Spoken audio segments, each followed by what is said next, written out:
Sekarang RBT digeledah dan atau mungkin ditersangkakan. Terlampau kecil untuk ukuran sekitar 30 triliun uang fisik. Sosok RBT disebut sebagai mafia besar di balik skandal PT Timah.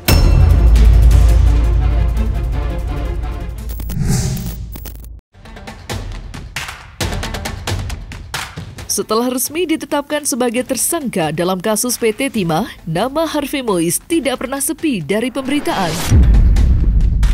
Kini publik tengah menunggu keseriusan Kejaksaan Agung untuk menelusuri semua aset para tersangka yang berjumlah 16 orang, tidak terkecuali dengan Harvey Mois. Setelah Kejaksaan Agung menyita 2 mobil mewah Harvey Mois, Kejaksaan Agung juga dikabarkan akan menyita kembali salah satu aset milik Sandra Dewi dan Harvey Mois. Lantas, benarkah setelah 2 mobil kepemilikan Harvey Mois disita, Kejaksaan Agung juga akan menyasar rumah-rumah mewah Sandra Dewi dan Harvey, baik yang berada di luar negeri maupun di dalam negeri? Udahlah, ditunggu aja ya. Masih bekerja. Terlampau kecil untuk ukuran sekitar 30 triliun uang fisik. Diamankan mobil baru? Ya, mobil baru. Ya, penyitaan biasa lah ya. Tapi benar memang sudah diamankan, Pak? Sudah disita. Yang Velfire dan... Ya, sudah disita. Dan kita akan terus melakukan upaya-upaya penggeledahan di tempat lain. Ya, tentunya di kediaman yang bersangkutan, ya, termasuk di dalam dan di luar negeri. Tapi yang jelas ya, semua harta benda yang terkait dengan para tersangka sudah kita lakukan pemblokiran. Baik termasuk rekening, termasuk tanah atau bangunan, kita sudah berkomunikasi dengan pihak terkait. Dalam hari ini BPN dan pihak perbankan. Ini pasti banyak, karena kan angkanya triliunan. Yang disita itu baru berapa sih? Kecil itu. Dengan disita kan sudah sebenarnya identium itu kan. Cuman kalau memang disita ini memang lebih capek penyidik membuktikannya. Kalau perampasan aset itu kan bisa terkoneksi dengan cepat gitu ya, alurnya bisa sekali klik bisa bagaimana gitu. Nah intinya kita memberi dukungan dan kita harapkan agar Kejaksaan Agung jangan lagi takut-takut. Kita sudah hampir 180 orang kita bisa jadi saksi dan 16 tersangka. Ini kan perlu proses ya, perlu proses pemberkasan, proses tadi ya, pemanggilan saksi, ahli ya, termasuk juga penelusuran aset. Ini kan butuh waktu yang cukup lama, jadi sabar aja. Selain 2 mobil dan rumah mewah milik Harvey Mois yang terancam disita, publik juga mendorong pada Kejaksaan Agung supaya menyita salah satu aset terbesar Harvey Mois, yakni pesawat jet pribadinya yang diduga terparkir di Bandara Seletar Singapura. Namun demikian, Kejaksaan Agung atau Kejagung mengaku masih menelusuri kepemilikan pesawat jet pribadi tersebut. Lantas, benarkah jet mewah itu bukan milik Harvey? Lalu, siapa pemilik sebenarnya? Jadi sebenarnya nggak bingung. Kalau menurut hemat kami, Kejaksaan Agung itu cerdik dan bijaksana. Mereka ingin melibatkan publik terhadap persoalan publik itu sendiri. Mereka mempunyai ukuran kok, mereka bisa deteksi. Apalagi dalam APBN terdeteksi kok mereka punya mesin pengendus gitu ya, penelusur, tracking gitu ya. Itu ratusan miliar mereka beli. Jadi mereka mumpuni di situ. Yang mereka mungkin hendak sampaikan adalah keterkaitan jet ini selain di media sosial menjadi bagian dari flexing oleh si tersangka itu sendiri, ini yang dipupuk oleh publik. Lalu publik bersama-sama dengan netizen plus 62 lainnya mencari tahu pesawat ini seperti apa. Bisa jadi kepemilikannya terafiliasi dengan korporasi, tapi korporasi kan bisa terafiliasi dengan individual. Faktanya pesawat ini kan diberikan oleh Harvey kepada keluarganya, anak atau istrinya. Kita masih cek semua ya, yang terkait dengan tadi yang namanya TPPU pasti kita lakukan penelusuran aset. Berarti Kalau sudah ada penerapan pasal-pasal TPPU pasal 345 Undang-Undang TPU, pasti kita lakukan penelusuran aset sekali lagi. Pesawat itu kurun 2019 sampai 2023 dikontrak dan atau dirental dan atau dipergunakan, kan bisa kita lihat nanti tempat pembayarannya kemana. Lalu nanti bisa jadi kita mendapatkan atau membayar jasa atas profesionalisme penggunaan CCTV di bandara, itu bisa saja kan. Nah, kita mengarah nanti pelan-pelan ke arah sana. Kita belum tahu ya apakah jet itu milik pribadinya yang bersangkutan apa tidak, ya. Sehingga semua yang kita lakukan, ya, yang kita telusuri tentu butuh klarifikasi kepada yang bersangkutan. Kita tentu tetap melakukan klarifikasi, tentu akan tetap melakukan penelusuran, ya. Mengenai siapa punya nanti kita sampaikan. Kalau udah ada penyitaan pasti kita sampaikan. Kalau memang miliknya pasti kita sita, ingat. Tapi kan yang kita mau lihat adalah itu kecil. Saran kita dikejarlah jet itu kan. Kabarnya jet itu kan lagi di Singapura, Pak. Nah iya, kan itu yang kita ungkapkan bahwa itu berada di Bandara Seletar di Singapura, 20 km dari Changi. Itu bandara tua, sejak zaman perang kemerdekaan Perang Dunia Kedua, itu adalah bandara yang dibangun Inggris. Itu landasannya panjangnya 2,7 km, lebarnya 1,2 km. Itu 500-an hektar. Di situ transaksi terbuka dan di luar kelaziman transaksi itu. Makanya kita ungkap dan alhamdulillah Kejaksaan Agung sudah menyasar ke itu. Itu benar. Ini nanti akan mirip kapal pesawat ini akan diambil atau disita mirip kejadian tindak pidana korupsi 1 ringgit Malaysia. Itu miripnya nanti. Jadi kalau kondisi-kondisi ini udah nggak apa-apa. Kita dukung aja Kejaksaan Agung.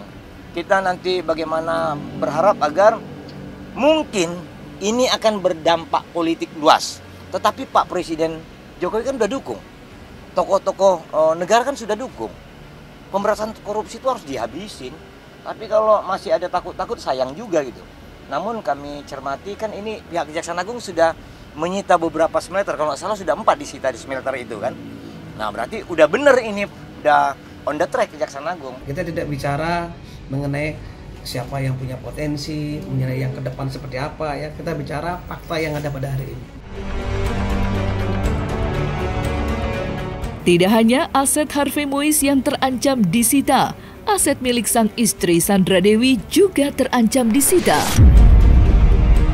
Dan yang menarik, aset yang disinyalir akan disita ialah usaha emas berlian milik Sandra Dewi yang diberi nama Sandra Dewi Gold. Lantas, apa alasan kuat agar Kejaksaan Agung menyita aset usaha Sandra Dewi tersebut? Selama 2019 ke 2023, 10 orang aja belanja emas 1 tahun di Sandra Dewi Gold, ada 50 orang pesohor yang terkonsolidasi dengan bisnis itu. Itu menurut kami, dugaan kami kanal pencucian uangnya. Di situ. Jadi kurang lebih gini. Suami memberikan modal ke istri untuk membeli bahan baku emas, dipolos sedemikian rupa, dipersiapkan, konsolidasi, lalu diperdagangkan, pencatatannya mungkin di markup. Bisa saja kan? Ini emas cenderung setingkat lebih mudah mengerjakannya ketimbang jual beli arwana. Kami bangga bahwa konsistensi dari teman-teman terus mendorong kasus ini.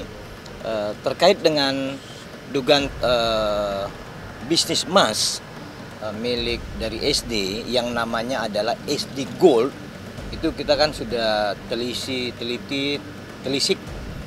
bahwa bisnis ini diduga adalah bagian dari aliran yang terkonsolidasi pada dugaan tindak pidana korupsi itu. Nah, itu terlihat bahwa akhir-akhir ini informasi terkait SD Gold itu kan di drop ya, dan itu kita sudah dapatkan data-datanya bahwa pada line kelima, artinya lapis kelima di antara pemilik konsolidasi saham dan atau pemilikan perusahaan, nanti akan ditemukan orang-orang besar di situ. Cuman yang beli ini jadi agak capek menjadi saksi. Benarkah Anda membeli di toko emas ini? Kalau memang toko emas ini nanti dikuatkan dan diyakini mendapat atau teraliri dari uang TPPU kasus korupsi ini, kan itu tinggal bagaimana penyidik. Namun kita yakini dan kita harus hormat kepada mereka. Kebetulan kita juga komunikasi, mereka mempunyai kemauan yang kuat kok. Kalaupun mungkin ada kemauan politik yang mengganggu, itu di level atas. Kalau di level menengah ke bawah itu, waduh, kuat sekali tuh teknisnya. Nah, tinggal kita doa, mari bersama-sama nih di Indonesia ngawal dan mendukung Pak Jaksa Agung dan Pak Jaksa Agung Pidana Jampitsus lah, supaya tangkep tuh perusahaan-perusahaannya gitu. Kasus korupsi PT Timah yang merugikan uang negara hingga mencapai 271 triliun rupiah diduga kuat dilakukan secara terorganisir. Dengan kata lain, tidak hanya dilakukan perorangan, tetapi juga melibatkan korporasi yang jauh lebih besar. Terkait hal itu, Sekretaris Indonesian Audit Watch Iskandar Sitorus mendorong Kejaksaan Agung tidak hanya berhenti pada Harvey Mois saja, tetapi juga menyasar sampai pada tingkat elit korporasi. Sandra Dewi, kita harap Kejaksaan Agung jangan mau terjebak pada hanya sebatas Sandra Dewi, Harvey Mois. Kita berharap bahkan tidak hanya sekedar robet, tapi harus ikut kepada kurang lebih 35 korporasi di belakangnya, termasuk 5 korporasi di belakang Sandra Dewi Gold. Itu adalah kanal pencucian uangnya. Kami salut ketika Kejaksaan Agung itu pidana khususnya sudah bergeser dari hanya sekedar orang kepada badan. Itu luar biasa. Karena memang untuk melakukan kejahatan atau pengerusakan yang sedemikian besar sampai prediksi 271 triliun untuk pemulihan lingkungan atau kerusakan dalam sistem perekonomian, itu nggak mungkin hanya orang. Tapi dengan menyertakan korporasi, kami yakin ini akan terwujud. Dan kita minta agar Pak Jaksa Agung bisa menyentuh seminimal-minimalnya 15 dari 35 itu. Nah, tentu di dalamnya kami harap ada MHU di dalamnya. Kami udah pegang datanya kok. Itu 5 perusahaan di balik itu. Ada namanya nanti LO. Terus ada nanti di 5 perusahaan paling belakang, itu politisi paling besar di Republik saat ini.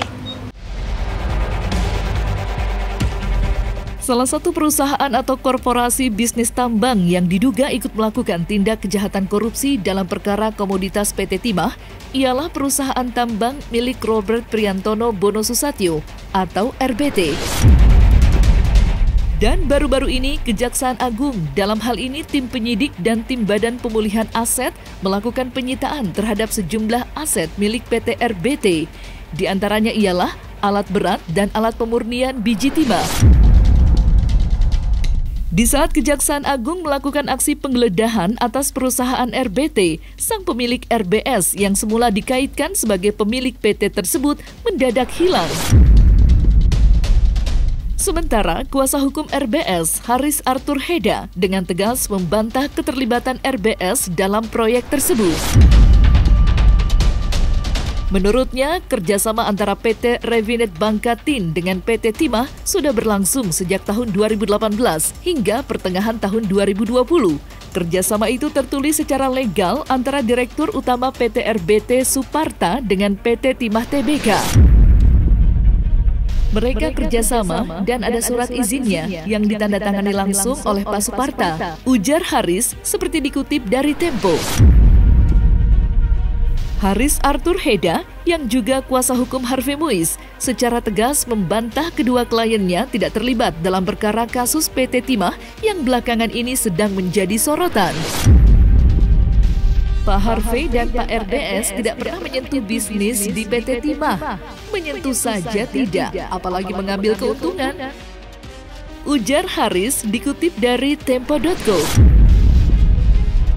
Lantas, apa arti semua ini? Mengapa RBS yang sebelumnya dipanggil Kejagung dan bahkan diduga sebagai bos Harvey, kini disebut-sebut tidak terlibat dalam kasus mega korupsi komoditas PT Timah?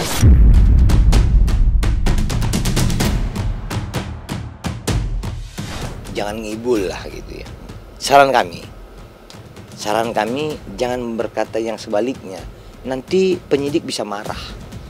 Konteks penyidik bisa marah, ini bisa model yang berbeda. Dan kalau memang kondisi ini dibuat sedemikian rupa, kami yakin akan makin terungkap. Saran kami, jika diperiksa, katakan yang sejujur-jujurnya. Jangan tipu penyidik.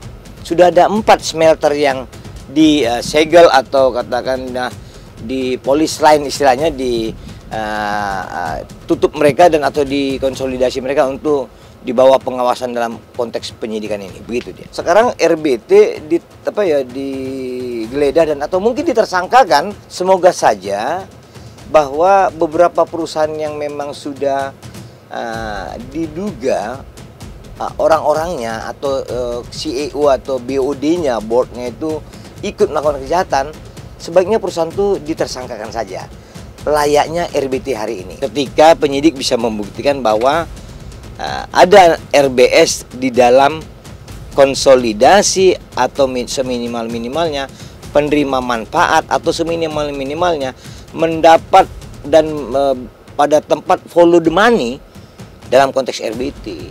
Jangan sampai dibuktikan mereka nanti seperti itu. Jangan juga nanti informasi yang sudah beredar bahwa RBS lah yang membeli, mendapat dan bertransaksi dengan pemilik lama RBT yang adalah Pak T itu, tokoh nasional itu. Jadi jangan dibolak-balik, kasihan nanti tokoh nasional itu menjadi kerepotan menjadi saksi gitu ya.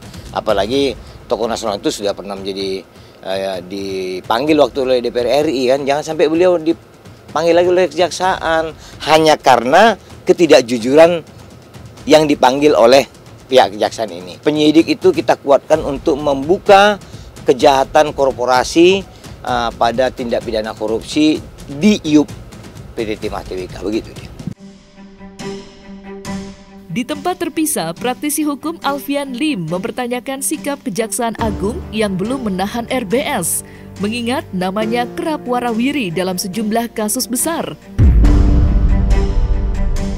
Lantas, siapa sesungguhnya RBS? Dan benarkah RBS mendapat perlindungan dari penguasa hingga membuat dirinya kebal hukum? Sosok RBT disebut sebagai mafia besar di balik skandal PT Timah. Nah, kalau udah tahu sosok di balik mafia besar, di balik skandal PT Timah, kenapa nggak ditahan? Yang lain ditahan loh, teman-teman. Ya nggak ada itu yang namanya hukum murni, penegakan hukum ya.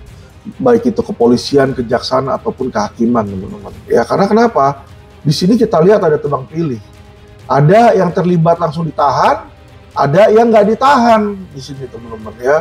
Karena sosok RBT ini sosok yang sangat kuat. Teman-teman tahu, dugaan keterlibatan RBT itu bukan hanya, teman-teman ya, di ilegal timah, tetapi bisnis ilegal lain yang diduga berdasarkan berita yang ada yang kita baca tadi adalah 303.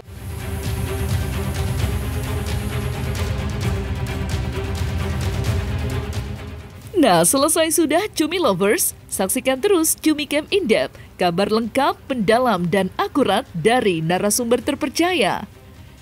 Dan jangan lupa untuk like, subscribe, dan juga share channel YouTube Cumi Cumi.